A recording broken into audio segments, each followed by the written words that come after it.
Hello all, good evening and welcome to Narayana IAS Academy. This is yet another live session where we will be taking up the daily news analysis. And for this, we've actually picked up important topics from both the Hindu as well as the Indian Express that become extremely important for the upcoming examination, that is your UPSC Prelims 2025. So as you know, this is Sureka Bhaskar here to present the daily news analysis. Okay. So, with not much delay, let us actually kickstart our day with our daily motivation. So, what is behind me is that you can actually see a man clinging on a steep cliff, right? So, this actually says just keep moving forward. That is, however difficult your path may seem today, your baby steps will actually lead to milestones. This is what the meaning of this particular quote or the motivation for the day. So how many ever hurdles or how much ever disturbances or self-introspection, doubts or any kind of hurdles that you actually face, you have to keep moving forward. That is when you can actually achieve the destination, that is ultimately cracking this particular examination. So having said this, let us actually move forward in understanding what Narayana IAS Academy has actually brought forth in order to ease your preparation and help you ace the prelims, mains and the interview stage of this particular examination. So we have actually come forward with our 1 year prelims cum mains integrated course for the 2026 exam and also 2 year integrated, that is prelims cum mains integrated course for the 2027 examination. So this course, that is the duration for the course, is actually about 1000 hours, where 800 plus hours is exclusively dedicated for your GS, that is your general studies, as well as your CSAT, and finally the 200 more exclusive hours will be there for covering your current affairs, so that it will actually help you not to miss out and answer the dynamic questions that are actually asked in the examination of late. So the program overview is that we will, with this particular program, we'll be able to cover the vast expanse of the syllabus and make you prepare for all three stages of the examination, that is the prelims, the mains as well as the interview stage of the examination. And adding feather to the crown, we also provide you a strategic micro schedule, which is actually a plan that optimizes the time and keeps you on track with that of the other aspirants, where it is nothing but it is a daily schedule that will help you keep up pace in your preparation. Okay, and moving forward, there will be expert faculty who have their expertise in particular domains, who will be coming forward to teach you different studies, general studies subjects like polity and governance. Then you have international relations, you have environment, ecology, geography, then disaster management, you have history, society and so on. Okay, and then in order to provide regular feedback and also to make you understand where have you faltered and where have you fared well enough, we have our test series performance, where we will actually analyze how you have performed, and based on your performance we also give you your personalized feedback. Okay, so this is what is the regular testing and the feedback mechanism. Now let us actually get into the topics for the day. So we've actually picked up 4 most important topics from today's newspaper. So the first article is Election Commission invites the parties for talks in order to strengthen the whole processes. Okay, so recently there has actually been an increased concern over the EPIC. This is nothing but the electoral or the poll number, that the electoral, that is the voter ID, that is the identification number that is given to these voters. They say there have been duplication, that is political parties have actually raised concerns stating that there are duplication of these particular EPIC numbers that are given to the voters, and this actually questions the transparency of the process. And apart from this, the Election Commission also has actually invited the opinion of the political parties regarding what are all the other challenges they face with respect to that of the electoral processes. Okay, so we will see what are the challenges, whether it can be booth capturing, whether it can be violation of the model code of conduct, and then there can be there can be challenges with respect to that of funding of the elections, etc. And there is also a bigger issue of criminalization of politics. So all these challenges, in order to address what is the requirement of electoral reforms, is what we are going to see.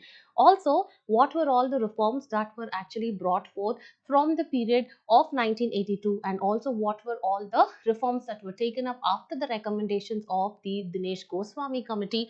All that we will be seeing. So that is where we actually had the amendment of the RPA, then we had the introduction of VVPAT, we had proxy voting, and then conducting of by-elections, etc. is what we will discuss in this article. So this particular article is a main-centric article.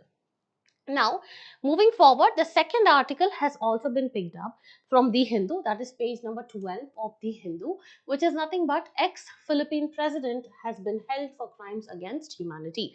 So, this particular article talks about the recent issue of warrant by the International Criminal Court, that is the ICC, has issued warrant in order to arrest the ex or the former Philippine president because of so many extrajudicial killings. Okay, so initially what happened when this particular, that is the former president of Philippines, actually came to power in 2016, there was his what to say, campaign against the drugs trafficking, etc. Is that what happened? There were extrajudicial killings and enormous number of deaths and casualties that actually took place during his reign.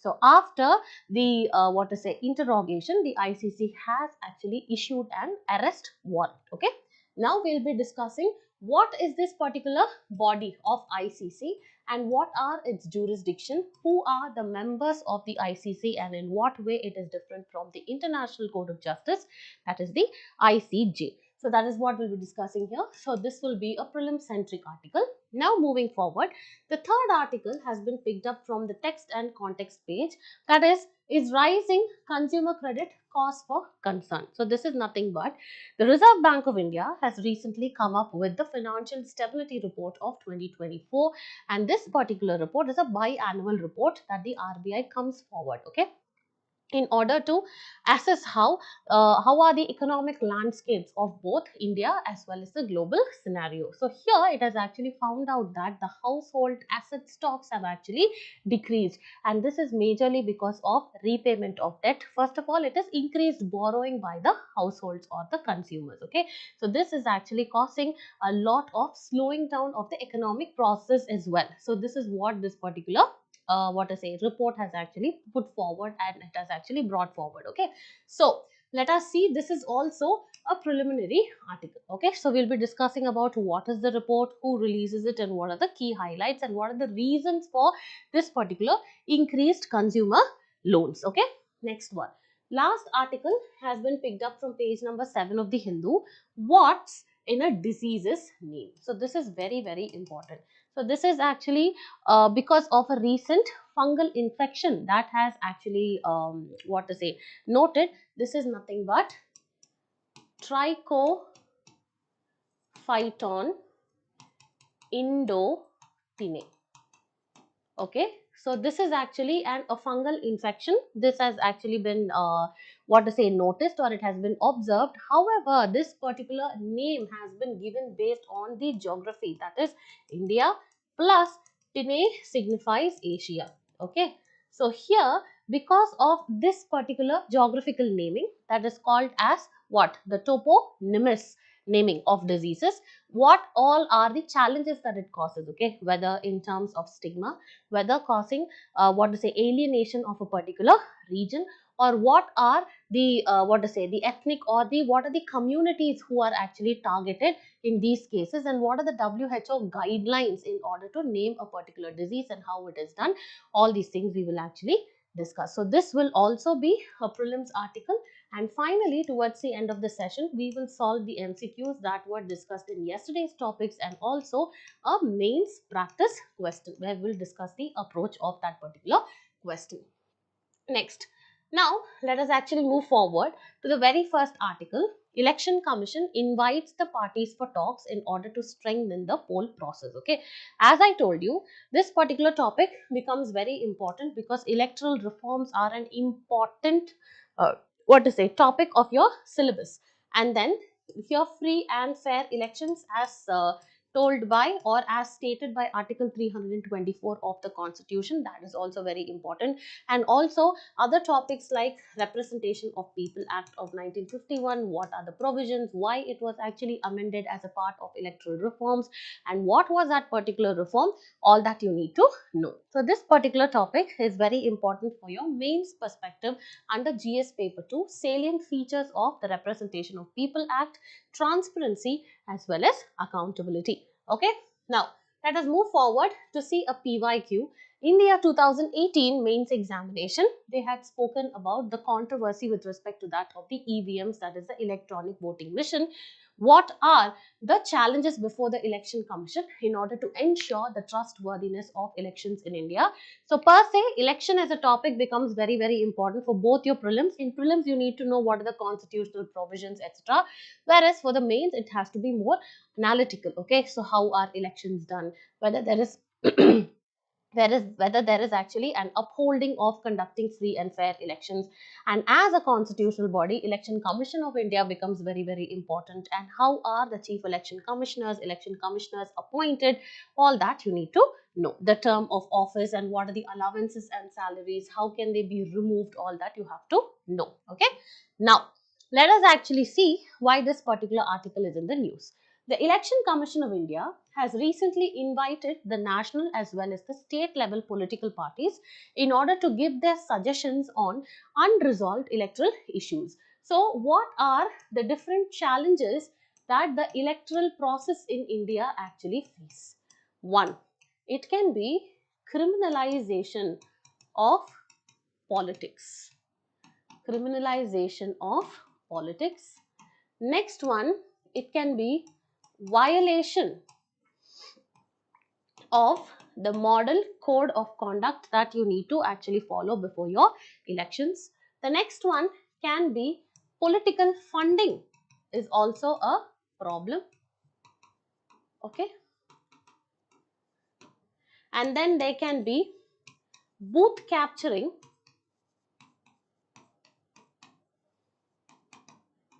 Okay.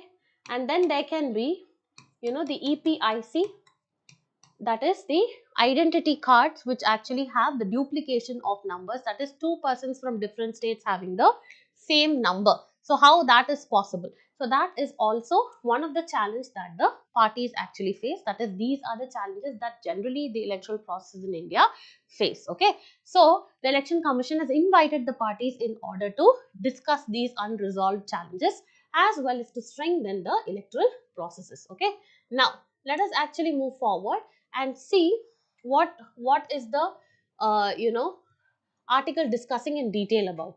So there have been a lot of concerns with respect to the duplication of these EPICs. What do you mean by EPICs? These are electors photo identity card. Okay, so electors photo identity card, these numbers are actually same for the the voters who are actually present in different states. Okay, so here the other themes that the Election Commission actually wanted to discuss about is refining the electoral laws, also the management of voters, then the electoral roll management, etc. Okay, so this is what is going to be discussed. So first, let us actually understand what is this electors photo identity card, that is the EPIC cards.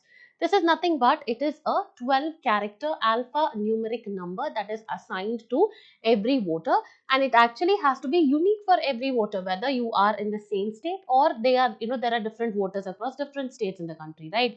But what is the issue is there have been duplication, that is the same numbers have been given to 2 or 3 different people in different states. So this is actually raising concerns of it. Okay, so the EPICs is nothing but it is a unique voter ID issued by the Election Commission of India to all the registered voters, and it is nothing but it's a kind of the identification number, and it is required by I need to carry this particular card when I go for casting my vote, right? So this is what it is, and it is a 12-character alphanumeric code, and that is unique to each voter. And then this is used for verification of the voter registration details, and also it acts as the identity proof not just during your elections but also to avail other government services, then banking and the official transactions. Okay, so this is what it is. So this is your Election Commission of India giving you the card where you have your name and then you have your father's name and then you have a particular number. Okay, so this is what it is. Now let us actually move forward to see what has been the explanation that the Election Commission of India has actually given with respect to the duplication of the numbers. The Election Commission clarified that the EPIC numbers could have actually been the same across different states, because before the digitization era, all these the issuance and then the track records, all the databases were actually managed manually, so there could be possible duplication. However, you can actually see that the demographic details, okay, place of birth, father's name and all the other things can be, are supposed to be the unique characteristics. So it does not matter if two people have the same number, because the demographic details, the constituency as well as the polling stations are going to be unique. Next one, what are the reasons for duplication? As I told you, they were manual and decentralized voter registration processes before the advent or the implementation of the ERO net. This is nothing but electoral roll management system. And before the digitization, the voter records were manually maintained at the state level. And what are the steps that are actually taken by the Election Commission of India? They have come forward, or they are updating their voter management system, that is called as the ERO net 2.0, which will actually eliminate the EPIC numbers in order to, which are actually repeating. Okay, so the duplicate numbers will actually be repeated, will be eliminated totally, so that there is better synchronization. So this is the explanation and the steps that have been taken by the Election Commission of India. Okay, now let's move forward to see what are electoral reforms. Of course, these are systematic laws, that is changes in the laws, whether they can be policies as well as the practices that have been traditionally there. You actually make some systematic changes. Okay, and what is the aim?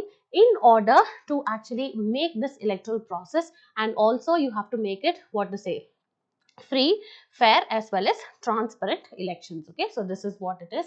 This also includes curbing the money power, strengthening the voter registration, enhancing the political funding transparency. That is why these electoral bonds were issued in between. However, it was struck down by the Supreme Court in 2024, saying that it was unconstitutional and void, and that it actually infringes the privacy. So this is what the transparency. Next one, empowering the Election Commission for better enforcement, etc. So these can actually be changed through electoral reforms, is what you mean by electoral reforms. Okay, now let us see the historical perspective of electoral reforms in India. So a few reforms that is actually discussed. These EVMs were first of all introduced in the by-elections that was actually conducted in Kerala in the year 1982. Okay, and afterwards, if you see, the full scale implementation across all the constituencies of electronic voting machine actually took place only in 2004. So this process, what did it do? It actually enabled the reduction of booth capturing, vote tampering, and ensured faster vote counting also. So what do you mean by booth capturing? This is nothing but it is an illegal practice that is actually carried on by the criminals or the political workers who forcibly capture that particular polling booth. Okay, so they actually prevent the genuine voters from casting their votes, and also they cast fraudulent votes in order to manipulate the entire result. So this is what is called as booth capturing. So that is why the electronic voting machines, where you will electrically cast the vote on the machine itself, where you can see the symbol of the particular political party as well as the person who represents that political party. Okay, so this is the EVMs. The next reform was actually done in 1988. Okay, so what was this? This actually lowered the age of the citizens to cast their vote according to the 61st Constitutional Amendment Act of 1988. Okay, so this brought down the age from 21 to 18 years. So that what happens, there will be increased youth participation in the elections. The next one, let us see. There were same 1988 increase in the number of proposers. Okay, so who are the proposers? when a person, what to say, he is actually contesting election representing the Lok Sabha, or I mean the Legislative Council or the Rajya Sabha, he needs to have the proposers who actually have to support him. Okay, so the number of proposers were also increased in order to eliminate the non-serious candidates. Okay, for example, earlier there used to be one proposer to support a particular candidate in order to contest elections, but now it has increased to 10. Okay, now the next one is anti-booth capturing provisions, actually came in 1989. Here what happened is that the RPA of 1951 actually got amended in order to countermand. What do you mean by countermand? In order to revoke or cancel that particular election in case of any booth capturing incident.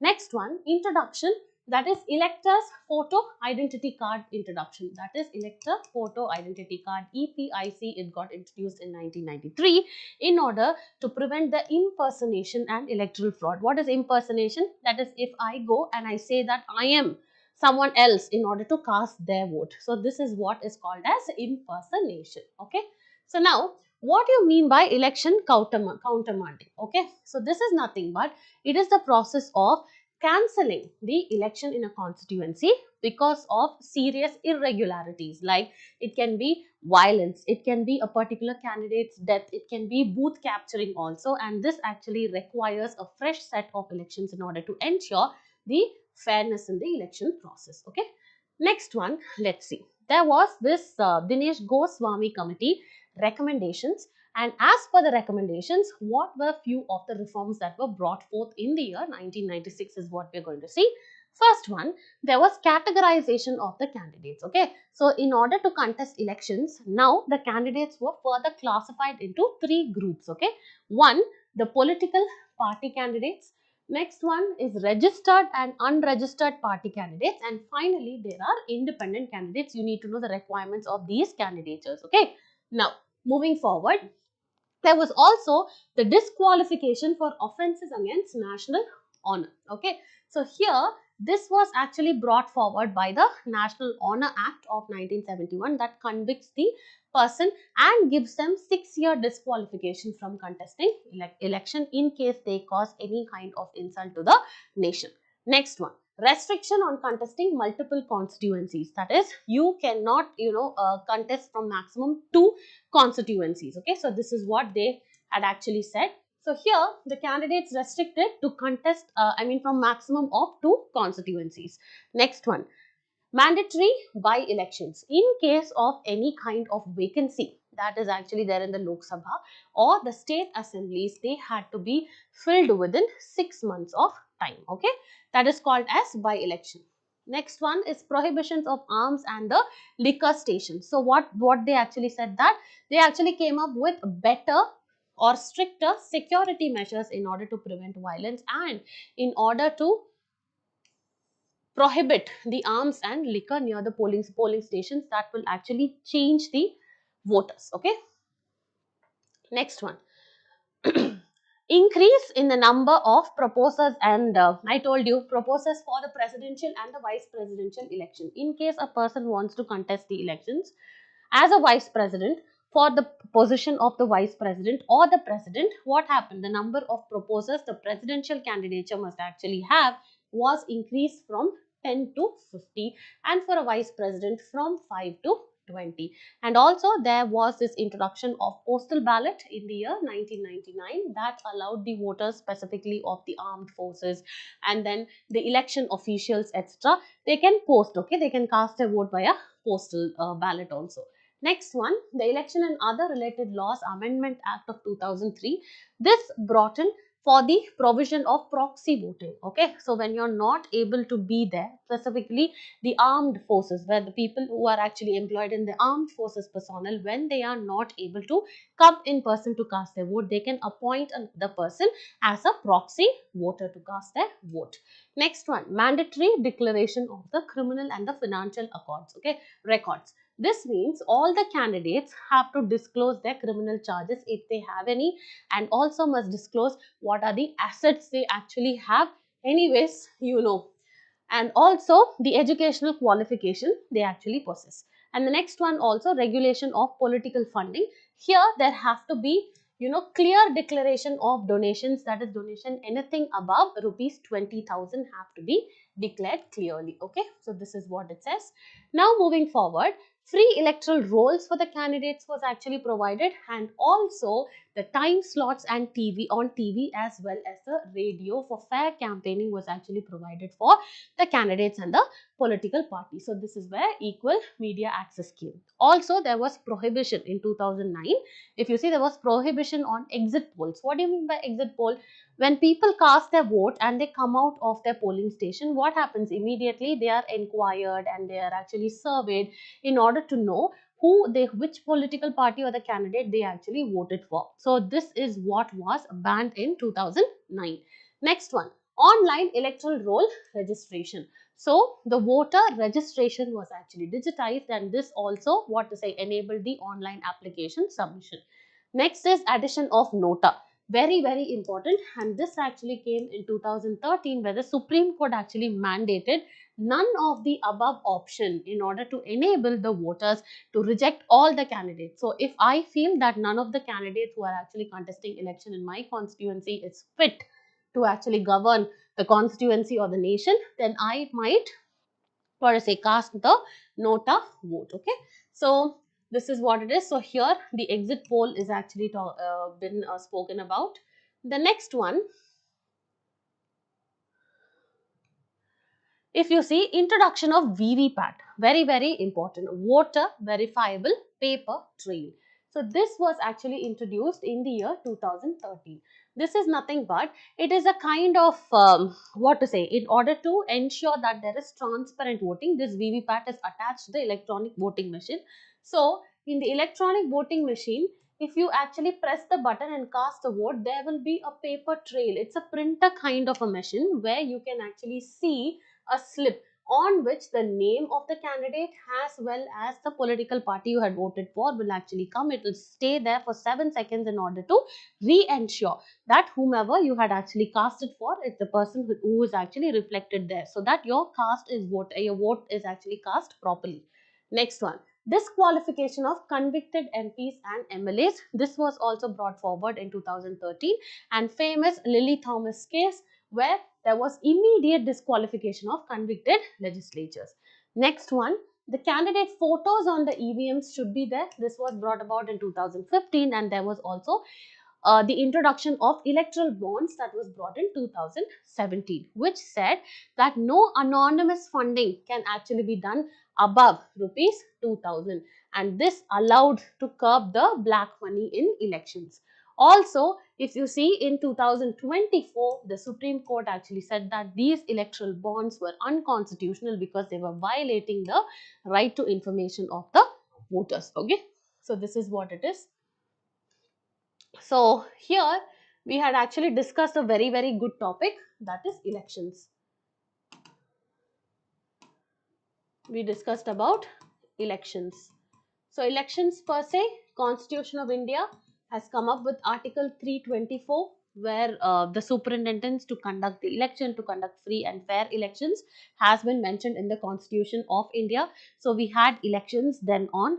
Then what happened? There were a lot of challenges that this electoral process in India were actually facing. We actually saw, right? Like be it booth capturing, and then be it your criminalization of politics with respect to your model code of conduct, all those things. There was so much of gaps in the electoral process. Okay, and then in order to address that, there were electoral reforms that were recommended by a series of committees, and the election commission had also come up with that. And one main example is the VVPAT, the EVMs, the by-elections, as well as the proxy voting, postal ballots, etc. Okay, so these are very, very important, and also there were amendments to the RPA Act. Okay, so all these things you need to know. Now, let us quickly move forward to the second topic that we'll be discussing. It's a very easy topic. So, ex-Philippine president has been held for crimes against humanity. So, here we'll be discussing about these two organizations, that is the International Court of Justice and International Criminal Court. So, this is important for both prelims as well as the mains examination. So, this is GS paper 2, international organizations. Okay, so international organizations. Now, let us move forward. And there has been a question in the previous year prelims examination in the year 2018.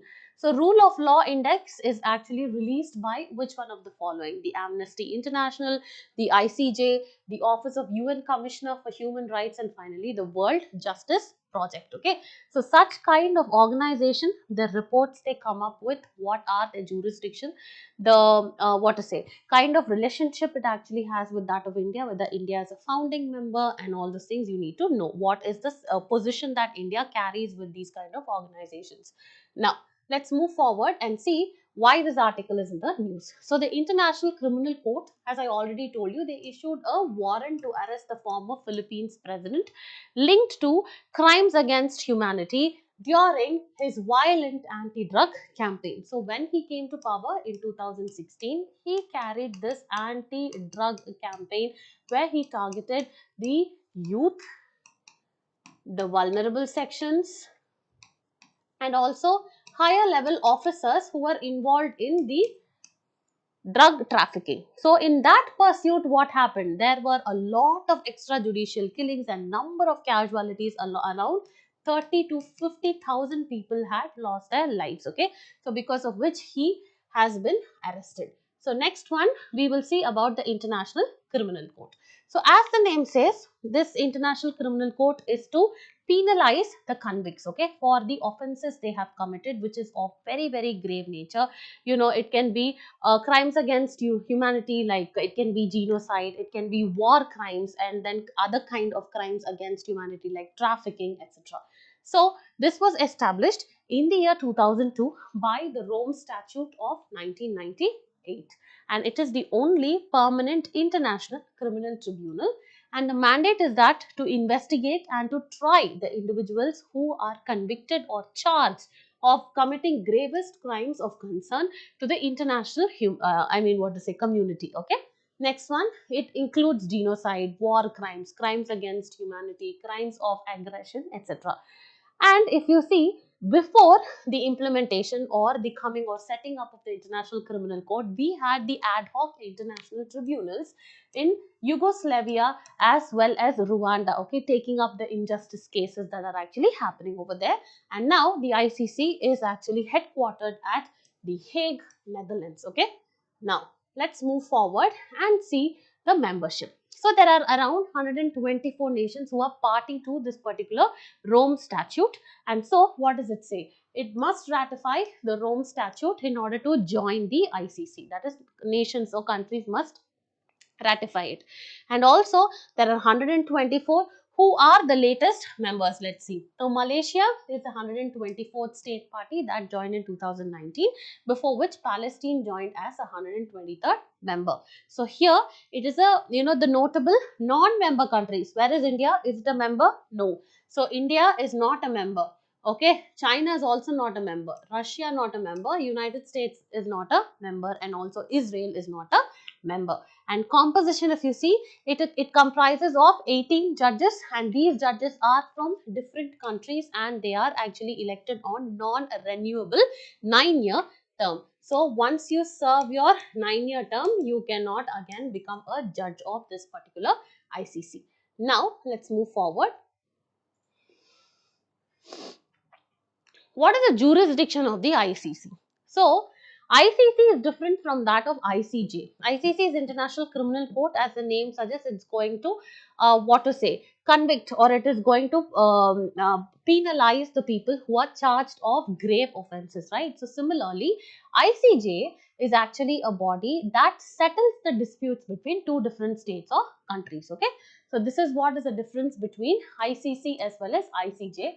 ICC prosecutes individuals, okay, so we saw this, and also it can hear the case only if the country where the crime occurred and the country to which the perpetrator belonged, both of them should be part of this particular Rome Statute. That is when it will take up this particular case, and also can exercise the jurisdiction if only if the national court is unable or unwilling, okay. If the Supreme Court is not willing to take up, and if in case India is a member of the ICC or a party to the Rome Statute, then only they can take up, okay. Only if the national court is not taking up, they can take up. Next one, jurisdiction is limited to offences which are committed after the Rome Statute came into existence, that is 1st July 2002. Next one, the enforcement. The decisions that are taken by this ICC are binding on the parties and they do not have their own police force, and it is because of the cooperation between different states they can arrest or surrender of the suspects can be done. What is the relation with that of the United Nations? Whether it is a specialized agency of the UN or not? No, it is not. However, it actually has a cooperation agreement with the United Nations. And in case of a situation comes that the ICC has to deal with any kind of a case outside its jurisdiction, then the United Nations Security Council will give the authority for the ICC to take up that particular case, thereby expanding the jurisdiction. So this is what is about the ICC. So here you can see the difference between ICC and ICJ. The first established was this ICJ, International Court of Justice, way back in 1945, whereas here it was established in 2002.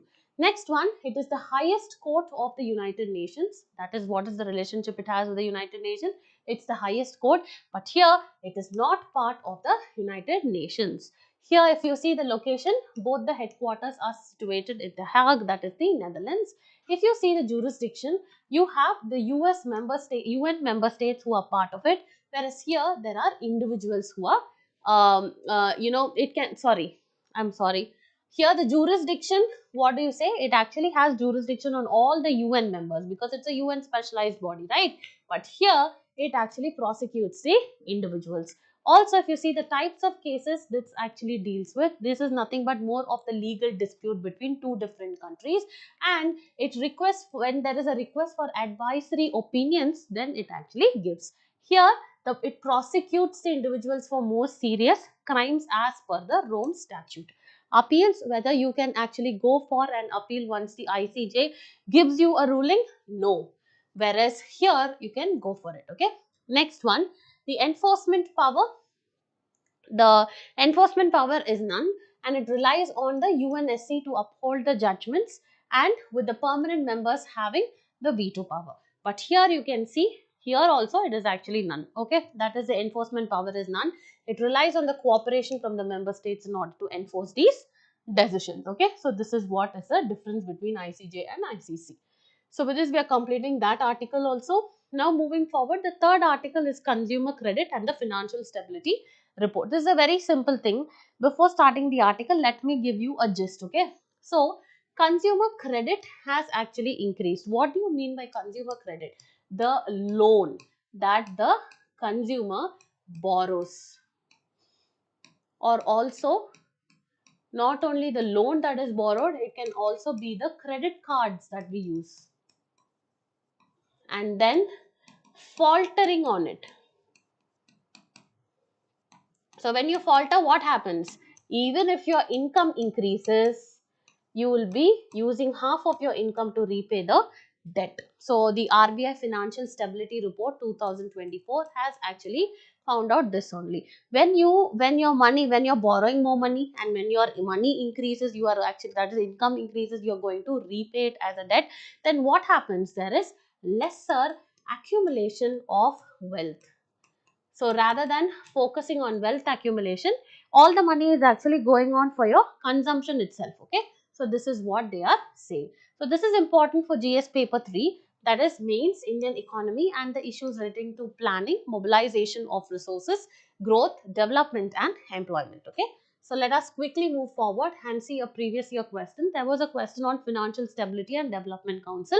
Very, very important, whether it's a constitutional body or it's a statutory body, whether it was established by the RBI or the government, all this becomes important, okay. Now, let's move forward and see the Financial Stability Report 2024 has recently been released by RBI.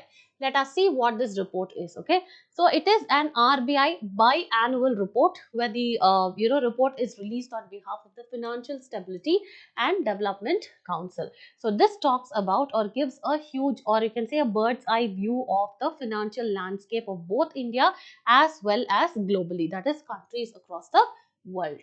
Now moving forward, we will see when was this Financial Stability and Development Council established. So this got established in 2010 as a non-statutory apex level body by the government of India. What is a statutory body? This gets established by a statute or a law. For example, the Reserve Bank of India. Okay, did it come through the RBI Act? Did it come through the Banking Regulation Act? All this you need to know. So these are statutes. Okay.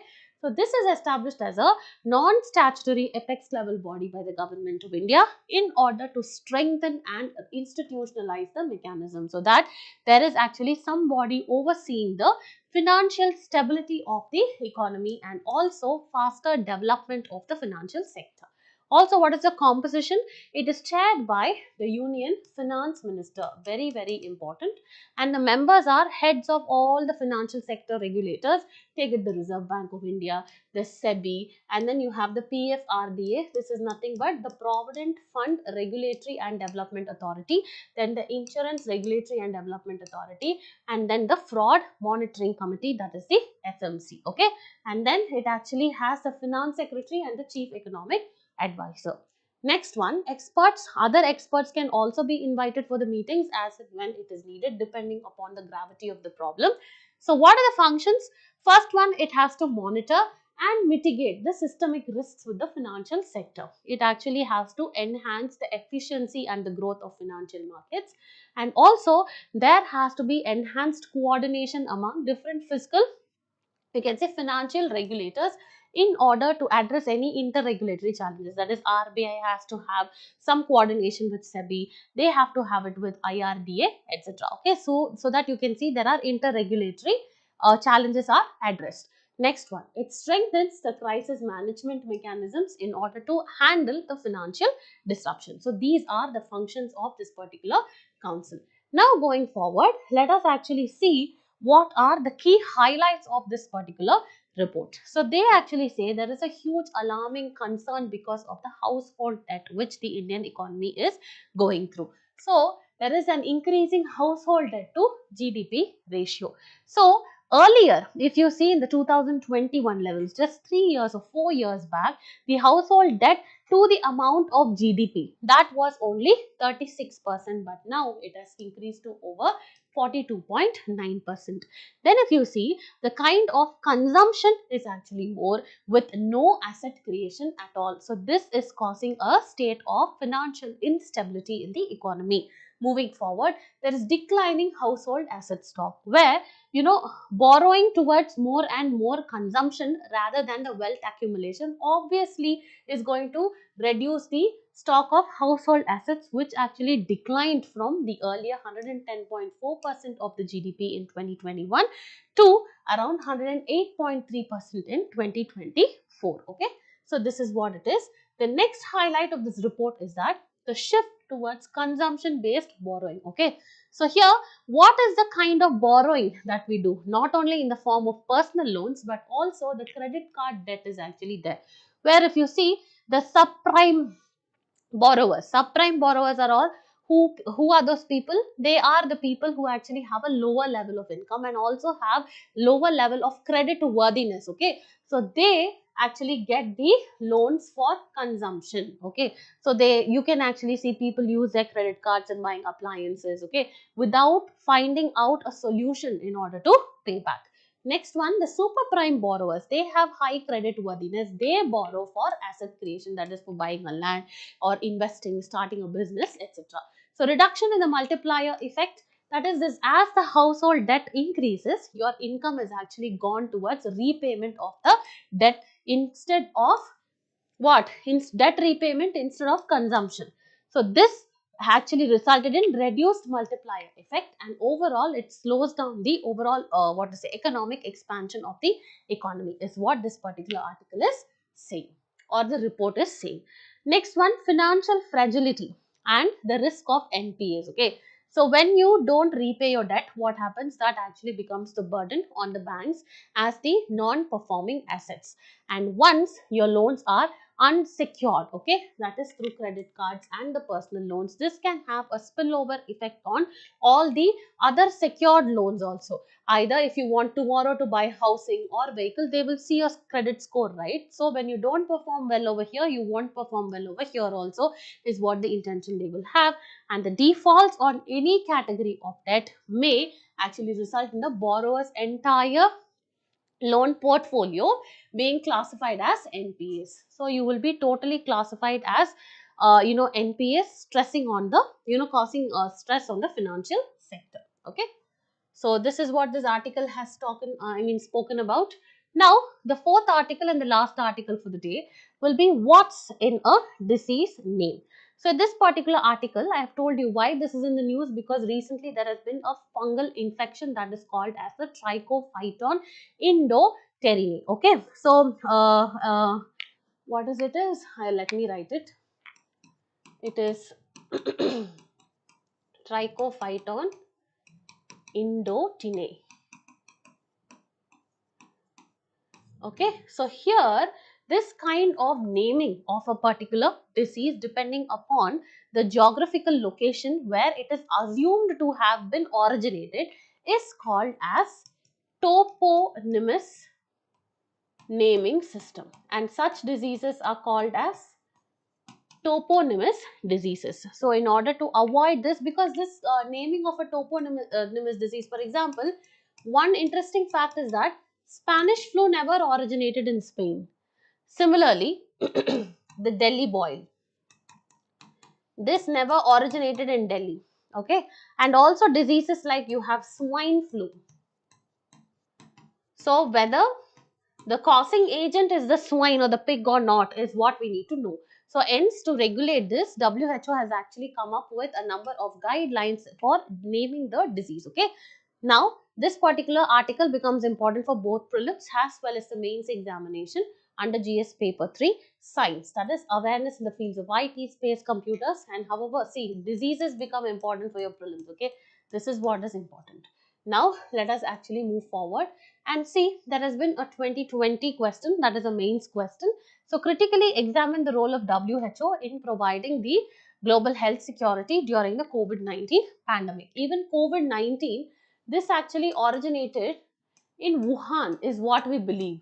So there is a lot of stigma towards this Wuhan province and specifically China, and US president actually calls it the Chinese virus. Okay, so this is kind of a very kind of a stigma that causes a lot of challenges to the economy of China also, because of it the tourism decreased, and the people, that is the world fraternity, is very hesitant to help them with respect to that of health infrastructure and all these things. Now, let us move forward. So, the article discusses on how the toponymous disease, that is names derived from geographical locations, can actually result in a lot of misinformation, stigma. There can also be political bias, and even researchers will actually focus on this geographical location and stigma only rather than finding cure to the problem. Okay, so examples are Spanish flu as well as the Delhi boil. Okay, so now let's move forward and discuss about the toponymous disease. These are diseases named after geographical locations, cities, countries, regions. It can also be rivers, that is the West Nile virus. Okay, then you have forests, mountains, etc. It is named based on where the disease actually was first identified, where it was actually studied or believed to have originated. Okay, so just because you identify a particular disease in India, it doesn't mean it originated there, right? So even when I told you this fungal infection, that is this trichophyton, indoterinae, this has actually reached almost 40 countries, but it is said that it is Indian as well as Asian in origin. Okay, so this kind of stigma or misinformation should not be there. And examples are a lot of examples. One is Spanish flu, which is named after Spain, but it did not originate in Spain. Okay, next one is Delhi boil. It is a skin disease, or it is also called as leishmaniasis. This was reported in Delhi only. It's not sure whether it originated there or not. Next one is Madura foot. This is a fungal disease named after Madurai in Tamil Nadu. Next one is West Nile virus, named after the West Nile river, which is in Uganda. Next one is Zika virus, named after the Zika forest of Uganda. Next one is Ebola virus, named after the Ebola river in the Democratic Republic of Congo. And finally, the Nipah virus, named after Nipah village in Malaysia. So these are some of the toponymous diseases. Now, what are the issues? First of all, it's going to cause a lot of misinformation as well as scientific inaccuracy. Okay, so they might not have even originated from that place. Example, we saw Spanish flu did not originate in Spain. It could have caused a lot of stigma and racial discrimination. For example, discrimination against the Chinese after the COVID-19. It was called as the Wuhan virus, okay, or the Chinese virus. Next one, political and economic consequence. Okay, countries face a lot of economic losses in in terms of tourism, etc. Next one, impact on disease control and research. All this fear and stigma actually prevent people from seeking medical help. Okay, because there was this the phenomenon of quarantine, right? So fearing that, people did not want to say that they were affected by this particular virus, and that also multiplied the number of casualties. Okay, so researchers and policymakers also will focus only on the geographical blame rather than the actual cause. So these are few of the issues that the toponymous diseases carry. So what did the WHO say? In 2015, WHO came up with the guidelines. This actually said any kind of disease you name, it has to be neutral irrespective of any place where you actually have identified it or how many countries it has reached. It has to be neutral. Okay. The key principles that you need to follow while naming a disease is it has to be there has to be no geographical names. There have to be no names of the people's name. For example, Ritter syndrome. Okay. Who is Ritter? He was a doctor during the Nazi rule. Next one, no animals should be used in the name. Example, swine flu must be scientifically accurate and have to be neutral and must be easy to pronounce and recall for public communication. Okay. Next one, let's move forward and see, let's see what are the old names and few names that have been changed because of the reasons by WHO. Okay. First one, it was called as a monkeypox, but now due to no discrimination towards animals, it's called as the mpox. Okay, in order to avoid the racial stereotypes. Next one, Rita syndrome. It is now named as reactive arthritis, and here it was named after a Nazi doctor. Next one, swine flu. Now it is called as the H1N1 influenza, and here that is because it was a misleading animal reference that was used here. Next one, the Spanish flu, it is called as a 1918 influenza. That is, the period was actually mentioned, and because it did not originate in Spain. So these are few examples, and it would be good if you use all this in your answers. Now, what is the latest issue? Because there is this particular, fungal species that is causing this ringworm or skin infections, that is called as the trichophyton indotinae, indo denoting India and tinae denoting Asia, and also countries like Nepal, okay, by the Japanese scientists. Okay, they had actually said that this was, Indo-Asian in origin. Okay, so the Indian dermatologists and the other WHO experts have objected this, stating that origin of the fungus is unclear and the name violates the guidelines that have brought about by the WHO in 2015, and then the fungus has already been spread to over 40 countries and making geographical association irrelevant. So this is what is this particular article. Now let us quickly solve one main question with respect to the electoral reforms. So the question reads, give an account of the electoral reforms in India from a historical perspective in order to ensure free, fair and transparent elections, the cornerstone of democracy. So you'll have to start, that is, you have to divide the answer, keep the answer very simple. In simple words, you need to express what you have learned. Okay, so it has to have an introduction, the body as well as the conclusion. So here the introduction is, electoral reforms in India aim to bring about transparency and to prevent different kind of malpractices. However, there are a lot of challenges it actually faces. Okay, be it procedural as well as technological challenges. Thereby it questions the electoral integrity in India. This is what you need to say. And in the body, you have to talk about various technological reforms that were actually brought forward. For example, EVMs introduced in 1982. Then the voter electoral what to say, the identity card, electoral photo identity card. This was actually there. Then online registration in 2013, VVPAT came in 2013. Then curbing malpractices such as the anti-booth capturing. For all this also we had the reforms, right? And also there were financial reforms like the Election Law Act. This mandated the disclosure of the assets that they actually possess. Next one, electoral bonds. However, it was struck down by the Supreme Court in 2024. All this aimed at curbing the black money. And finally, conclusion, we need to say continued reforms are definitely essential as the economy actually what it keeps evolving over time. With new time or new evolution comes different or new challenges. Okay, so electoral reforms have to be a continuous process, thereby the what to say, the fabric of transparency and accountability is never questioned or never under threat. Okay, now let us solve few questions which were discussed in yesterday's DNA. First question, consider the following statements regarding the recent CIPRI findings. So this is a report on the global arms transfer, that is the import and the export of arms by different countries across the globe. Okay, so here India is the world's largest arms importer, followed by China. No, India has been replaced by Ukraine. You guys would be aware of the Russia-Ukraine crisis, right? Because of which Ukraine actually happens to be the largest. Now, India is supposed to be the second largest. Next, United States remains India's largest supplier of arms. This is also wrong. The first largest supplier of arms to India is Russia, followed by you have France. So this is also wrong. This is also wrong. So your answer will be D, neither 1 nor 2. Okay. Now, let's move forward to the next question. With reference to Vanuatu, consider the following statements. This does not impose personal tax, wealth tax or capital gains tax. Yes, of course, this particular region is in news of late. Okay, it does not include or impose any of these taxes, so it happens to be a tax haven. Yes, correct.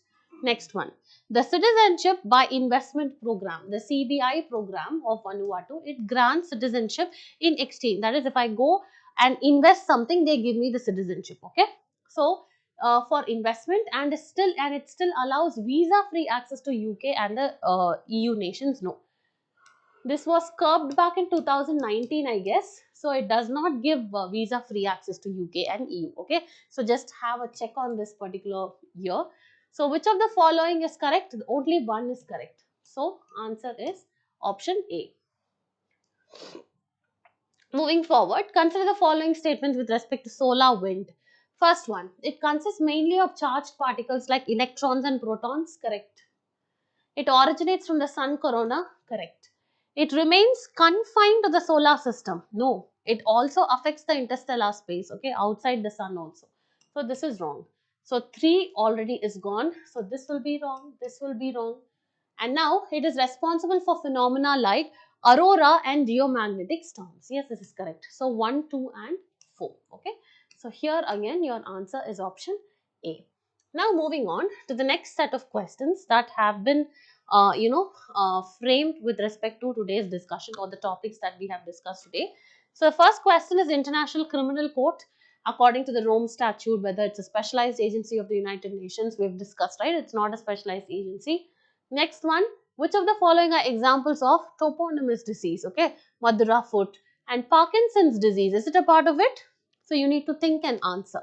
Now, moving forward, Financial Stability Report in India is published by which one of the following agencies? Whether it is Reserve Bank of India, Niti Aayog, SEBI, Ministry of Finance, whatever it is, you need to know. So these are the MCQs that you need to solve on our website, the link of which is actually provided in the comment section below. So with this, we've actually come to the end of the DNA discussion. So for more such live updates as well as interesting topics for discussion, please do like, share and subscribe to Narayana IAS Academy YouTube channel. Thank you, and we'll meet you soon with another DNA session.